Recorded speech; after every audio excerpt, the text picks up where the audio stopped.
la naissance de Jésus pour célébrer la nativité de Saint Jean-Baptiste. Nous sommes 6 mois, on a un peu anticipé la fête cette année puisque le week-end tombe ainsi, mais nous sommes 6 mois pile avant Noël.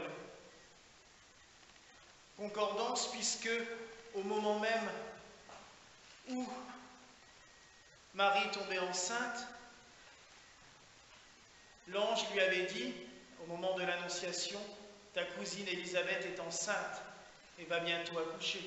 Ça, c'était aux environs du 25 mars. 3 mois plus tard, Élisabeth est au moment même d'accoucher. Elle a eu cette grâce dans sa stérilité, dans son grand âge, de pouvoir donner naissance à un enfant. Nous avons entendu comment Zacharie, prêtre du temple,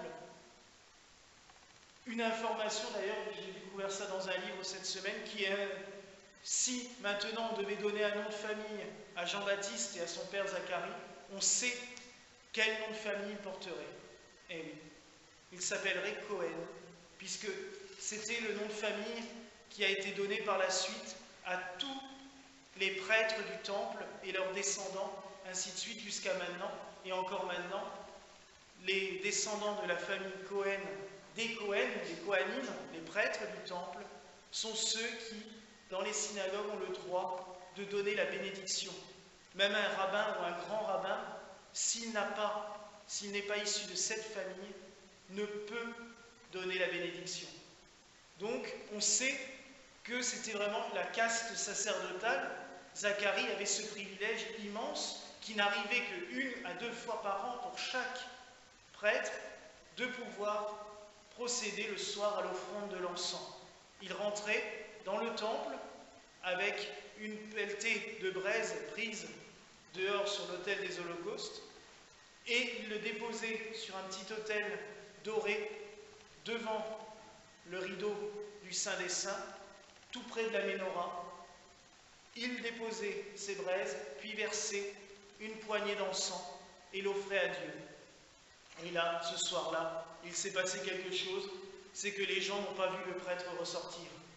Il est resté pendant un long moment, puisque Zacharie s'est retrouvé comme médusé devant ce qu'il voyait, un ange qui apparaît dans le temple et qui lui parle de son fils, que sa femme va mettre au monde un enfant dans sa stérilité.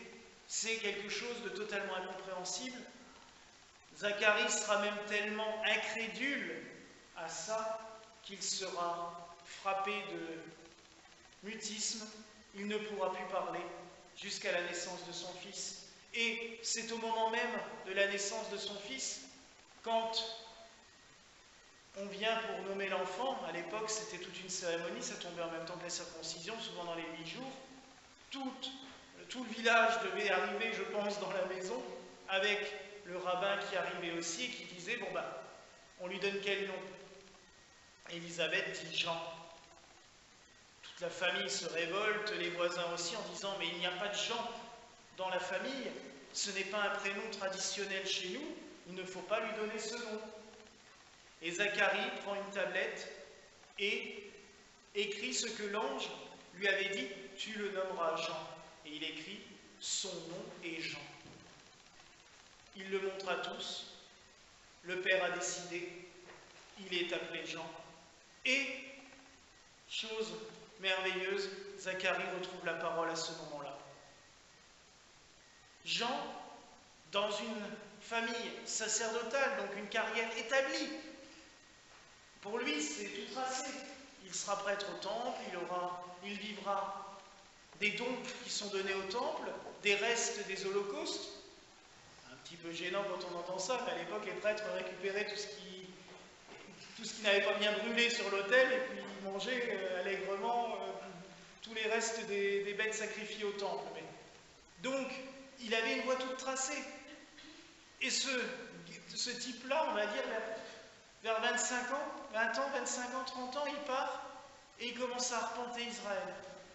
Habillé avec des peaux de chameau ou des peaux de chèvre, les traductions ne sont pas toujours très claires sur l'animal, mais habillé de peau, et il se met à parcourir en appelant les gens à la pénitence. Changez, transformez-vous, faites pénitence, plongez dans l'eau. Et il est devenu le baptiste. Il n'a pas inventé, c'était une tradition qu'on trouvait déjà. Ce baptême de pénitence, les Esséniens le faisaient, il y a d'autres sectes israéliennes à l'époque qui pratiquaient le baptême dans l'eau comme symbole de purification. On le trouve dans 100 autres religions à l'époque. Mais lui, il allait un peu plus loin, c'est qu'il annonçait quelque chose. Partout où il allait, qu'il baptisait les gens, en les plongeant dans l'eau, baptiser, plonger. C'est pour ça que ce matin, quand j'ai vu qu'on parlait de nouveau dans le journal de baptême républicain, j'aimerais bien savoir dans quoi ils peuvent les plonger à la mairie. Mais non, parce que baptiser, ça reste le terme de plonger, donc j'aimerais bien savoir dans quoi on peut les plonger dans une mairie, mais bon, soit. Il plongeait les gens et il annonçait quelqu'un qui devait venir après lui.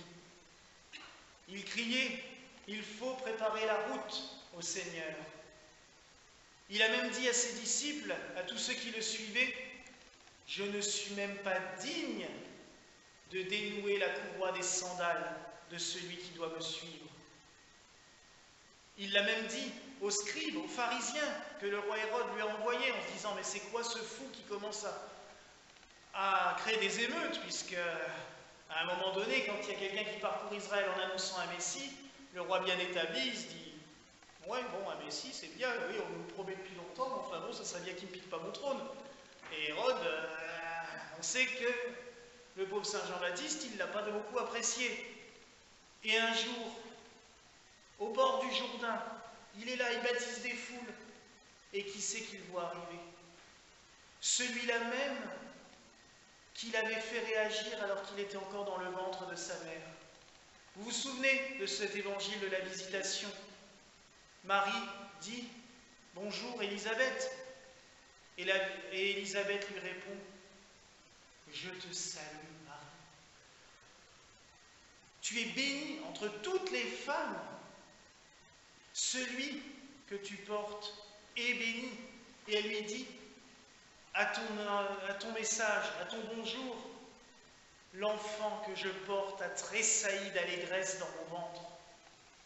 Et on voit souvent, vous avez vu ces représentations sur les icônes qui seront dans la nouvelle chapelle d'ailleurs, le dessinateur a bien représenté, on voit dans le ventre des mères les deux bébés en train d'essayer de s'attraper à travers le ventre de leur maman.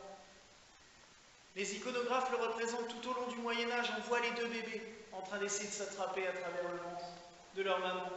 Et cet autre enfant qui l'avait fait réagir, son cousin, 30 ans après, il est là en train de baptiser une foule entière et il voit cet homme arriver. Il le reconnaît tout de suite. Et cet homme, le Christ, Dieu fait homme, ne prend pas sa place, ne se met pas à dire « Attends, maintenant que je suis là, c'est moi qui vais baptiser. » Non. Le Christ, comme il l'a fait tout au long de sa vie terrestre, notre Dieu, qui a pris notre nature humaine, est descendu dans le Jourdain comme n'importe quels hommes qui étaient présents ce jour-là. Il a accepté le baptême de Jean. Il a accepté cette aspersion d'eau, ce plongeon dans les eaux du Jourdain. Et je l'avais dit lors du baptême du Seigneur, il a recréé la terre par ce geste. Il a réconcilié, on le dit dans les hymnes, le Créateur a été réconcilié avec la créature par le fait que Jésus ait accepté ce baptême. Mais il a aussi sanctifié un geste. À partir de ce jour-là, les chrétiens sauront comment on peut devenir un réel disciple du Christ. Et après, il ne cessera de dire à ses disciples, baptisez, allez par toutes les nations, baptisez-les au nom du Père, du Fils et du Saint-Esprit. Oui,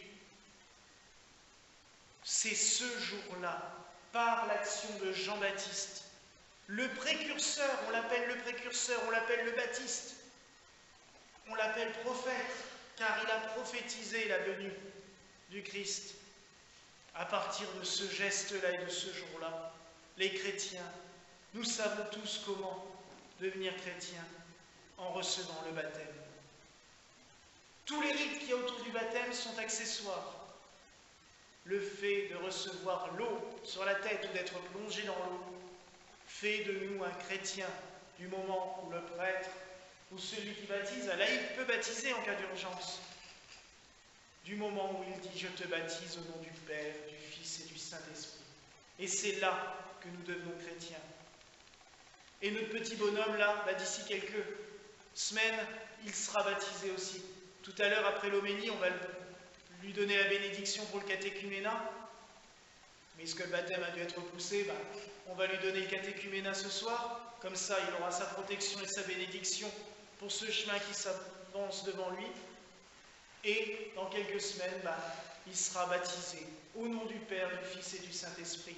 Je pense que ça sera dans la nouvelle Église, si Dieu nous le permet. Et nous allons l'accompagner durant ce temps aussi par nos prières pour qu'il puisse avancer tout doucement vers ce baptême. Et nous tous, souvenons-nous en ce jour, intimement, on s'en souvient dans notre tête, on n'a pas beaucoup de souvenirs, sauf ceux qui ont été baptisés plus tard. Ceux qui ont été baptisés à l'adolescence s'en souviennent, mais ceux qui ont eu baptême bébé, on ne s'en souvient pas. Si ça va vite, si tu as 18 ans, tu dois t'en souvenir, oui. Mais ceux qui ont été baptisés bébés, on ne s'en souvient pas beaucoup, sauf quand on a encore des photos, mais souvenons-nous que nous sommes baptisés au nom du Père et du Fils et du Saint-Esprit. Et comme Jean le Baptiste, nous pouvons aussi proclamer que Dieu est présent et que Dieu se manifeste et s'est manifesté à nous. Et nous pouvons aussi tressaillir de joie au moment où nous recevons le Christ. Quand il recevra le baptême, il pourra recevoir la communion. C'est la première fois, c'est important. Nous, on la reçoit chaque messe, des fois, on n'y pense même plus. Si nous étions comme Jean-Baptiste bébé dans le ventre de sa mère, quand il a ne serait-ce que senti la présence du Christ devant lui, si nous tressaillons de joie et d'allégresse du fait de recevoir le Seigneur en nous, en ce soir, c'est la grâce que je nous souhaite à tous de pouvoir toujours tressaillir de joie. Je sais ce que c'est pour quand on est privé et qu'on y tient, quand on est privé de la communion et de la messe. Hein, Elisabeth? C'est compliqué, on a eu des longues discussions ensemble sur le sujet. Et je suis content qu'elle soit là avec nous ce soir après plus de 5 mois. C'est comme une renaissance aussi de pouvoir, quand on y tient fermement, beaucoup de saints ont témoigné quand on est privé de l'Eucharistie, quand on est privé de la messe. C'est un supplice quand on le ressent fermement. Alors, c'est une grâce aussi. Mais soyons ce soir comblés de cette grâce et écoutons le message de Jean-Baptiste. Marchons sur les chemins du Seigneur et tressaillons de joie, à la joie de le recevoir en nous, au plus profond de nous. Et soyons comme ce petit enfant qui était dans le ventre de sa mère et sautons de joie du fait que le Christ s'approche de nous par les sacrements et par la Sainte Communion. Voilà la grâce que je vous souhaite en ce soir au nom du